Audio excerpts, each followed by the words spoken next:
It was the kind of evening that mirrored how I felt inside, gray, cold, and soaked in silence. Rain tapped gently against the window of our small shared apartment, muffling the static hum of the city beyond.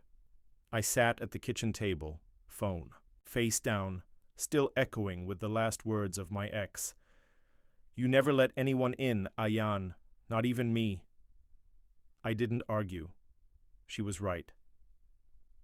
Across from me, Zayan stood at the counter, stirring tea with the kind of quiet concentration that made even the most mundane actions seem delicate. He hadn't said anything when I walked in, jaw tight, eyes red.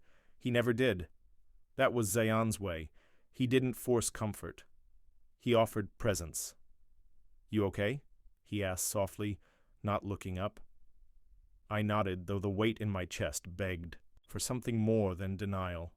He didn't push it, just slid a mug toward me and returned to his corner, where a stack of sketchbooks lay half opened. We'd been roommates for nearly 3 months, but it wasn't until that night that I really noticed him. Not his clothes or the music he played or how he always made sure there was coffee in the jar, but the way he could sit in silence without making it feel empty. You ever feel like you're too much and not enough at the same time? I asked suddenly, surprising even myself. He looked up then, not startled, just attentive. "All the time," he replied. No judgment, just honesty. We stayed like that for a while, him sketching, me nursing tea gone cold. It wasn't a conversation in the traditional sense, but it was more than I'd had with anyone in weeks. And somehow I felt seen. The next few days slipped by in a quiet rhythm. We didn't talk much, but the silences grew warmer. I started joining him on evening walks, no destination in mind, just steps sinking on wet pavement. He'd tell me random facts about clouds or why he never used black ink in his drawings. I listened more than I spoke, but that was okay. Around Zayan, silence didn't feel like failure. One evening I came home late from work to find him asleep on the couch, a movie paused on the screen. I stood there for a second longer than I should have, watching the soft rise and fall of his breath. Something unfamiliar stirred in me. Comfort, maybe, or curiosity. I told myself it was just the quiet, just the contrast to the noise I'd been. Maya used to, but something about Zayan made the silence louder. I didn't understand it, not yet. But I knew this. Whatever we were sharing, this calm, this closeness, it wasn't nothing, and that scared me more than any heartbreak ever had. QTU. Days folded into each other like pages of a book I didn't realize I was reading. Mornings began with shared silences over coffee, and evenings ended with side-by-side dinners that felt strangely intimate despite the absence of romantic pretense.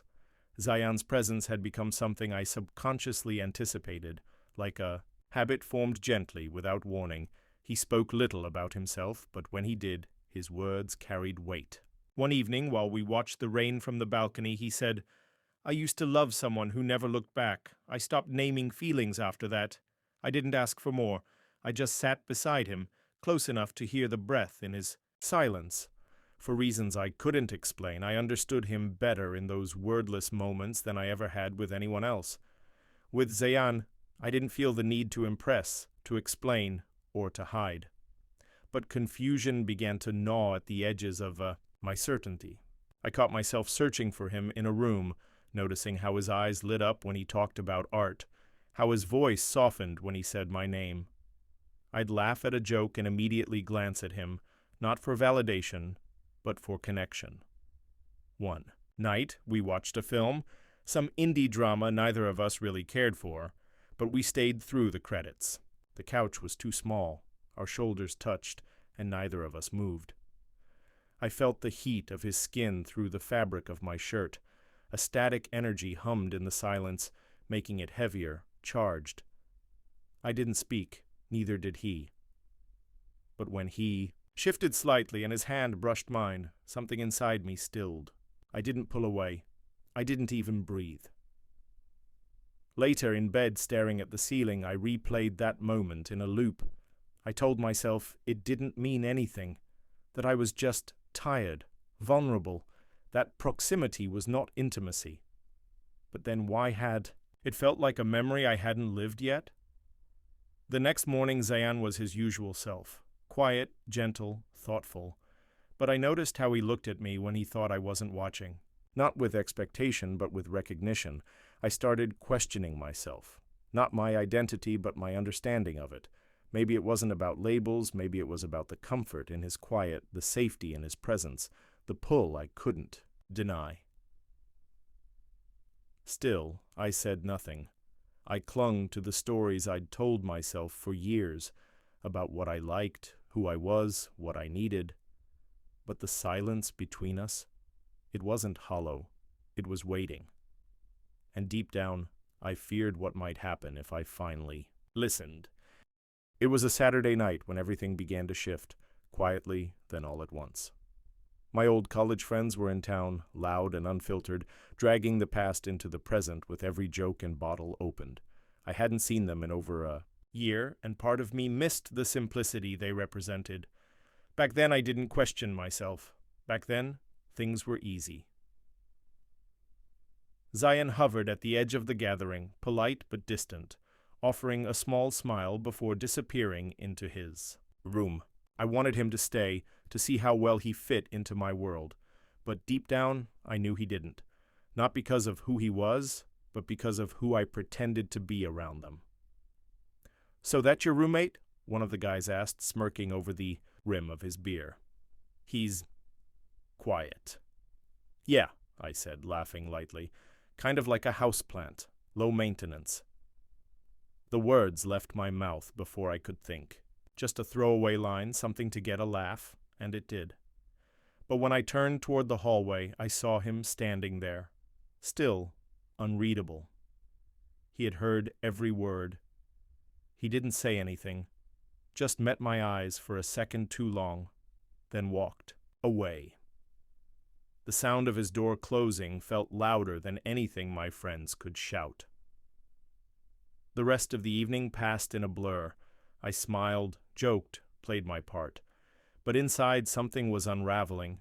That moment, those careless words, kept looping, in my mind turning warmth into guilt.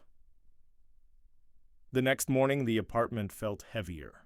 Zayan sat at the table, sipping tea, eyes fixed on nothing in particular. I opened my mouth to apologize, but nothing came out. He spoke first. "You don't have to explain. I know who I am. I just didn't think you'd be afraid to admit who we were." His voice wasn't angry. It was worse. Quiet, disappointed, final. I hated how right he was. I had betrayed something sacred, not a label or a relationship, but a bond built on trust, on understanding, on silence that meant something. "I didn't mean it like that," I said helplessly. "I know, but you said it anyway." I wanted to reach out, to rewind time, to say all the things I'd been too scared to. But the distance between us wasn't just physical now. It was something colder, something earned. A few days later he packed his things. No dramatic farewell. No accusations. Just a folded note left on the kitchen table. "Some silences are worth keeping. Ours deserved more." And just like that, he was gone. What remained was the echo of everything I hadn't said, and the quiet he left behind. The kind of quiet that didn't soothe anymore. The kind that stung. I had finally listened, but it was too late. The apartment felt different without him. Not quieter, Zayan had never been loud, but emptier, like the air had lost its shape. His mug still sat on. The drying rack and a faint trace of his cologne lingered on the couch. I hadn't moved anything, as if preserving the space he left behind would somehow bring him back. Days passed in a kind of stillness that didn't comfort.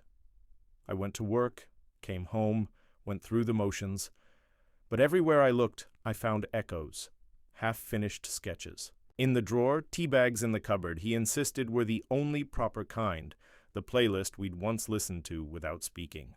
He was gone, but the weight of what I hadn't said pressed into every inch of the place we shared. Eventually, I sat down to write him.